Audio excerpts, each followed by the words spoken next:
Sir, sandali medyo papahingin mo lang ako ng 1 minute suspension. kaya tinawag yan, sir, ng intelligence pati confidential.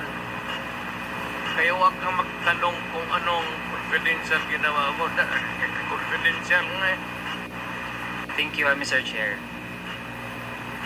Mr. Chair, sa dating hearings ng Quad Committee, retired Police Colonel Edelberto Leonardo confirmed na merong reward scheme for police personnel under the drug war of former President Rodrigo Duterte. At meron din pong isang interview mismo sa dating Pangulo na kaya gusto niya ay INC, yung merong key roles sa drug war, ay dahil nga kapag INC daw, mapagkakatiwalaan sa pera. So gusto po nating ma-confirm, given the presence of the former President, kung totoo yun, na INC yung mapagkakatiwalaan sa pera para dun sa reward system.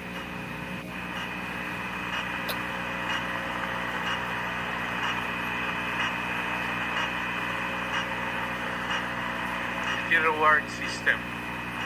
Ganito yan. Lahat ng governors pati mayors ginagawa yan. If there is an operation which is not funded by the police, because there is really no money, particular money for every crime committed at yung for the operation, lalo na out of town, you have to provide. If it says Davao City, outside of the province, Cotabato, prosecutor kasi ako, so I will begin to count kung magkano. Sabi, sir, sa South Cotabato, gaano kalayo yan? Anong gamitin ninyo? May gasolina, pagkain. So, ang pagkanguri ko, pagkain. Bigyan ko yan sila ng, okay, I'll give you 20,000. Magamit nila yan, gamitin nyo yan. Pag may sobra niyan, magsabi sila, sir, hindi naubos kasi nahuli ka agad. Kasi marami, hindi mo masuloy, hindi mo mabulsa yan kasi marami kayo dyan sa team na police nag-ooperate. Sasabihin mo talaga yan magbalik, sir. May sobra dito, sir. O, ilan? Sir, kalahati. May mawin nyo na yan. Mr. Chair, Reward. Correct. Very correct. Talagang totoo. At minsan, bigyan ko pa dagdag. so Mr. Chair, dahil ngayong kino-confirm na rin naman ng dating Pangulo na merong reward system at sabi po niya hindi lang pala siya yung gumagawa niyan, meron ding iba na gumagawa niyan in relation dun sa anti-drug campaign. Mr. Chair, I'd like to delve into specific persons na napangalanan na rin dati sa Quad Committee. Nabanggit din ng dating Pangulo sa Senado, merong pong alias smoking na tagabigay ng pera sa mga pulis para sa drug war operations. Ito pong si Moking ay bahagi po dati ng Presidential Management Staff. Tama po ba, Mr. Chair? Yes. An employee of the management.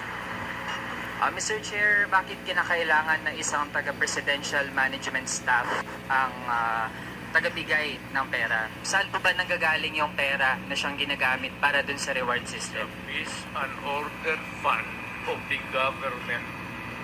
Huwag mo namang sabihin na ako pa ang magbigay doon sa mga pulis. Do not expect me to go down from the office at sabihin ko mag-distribute ako. Mr. Chair, yung Peace and Order Fund, saan po yun specifically nakalagak? Galing po ba yun sa pondo ng Office of the President? Lahat ng opisina, sir, from the President down to the Governor, Mayors, may Peace and Order Fund.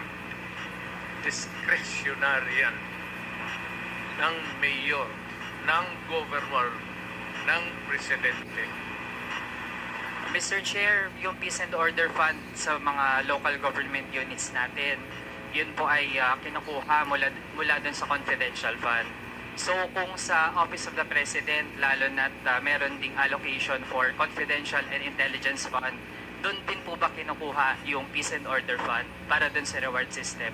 I will not answer your question. I have to make an accounting of what I did as president. That's official and personal.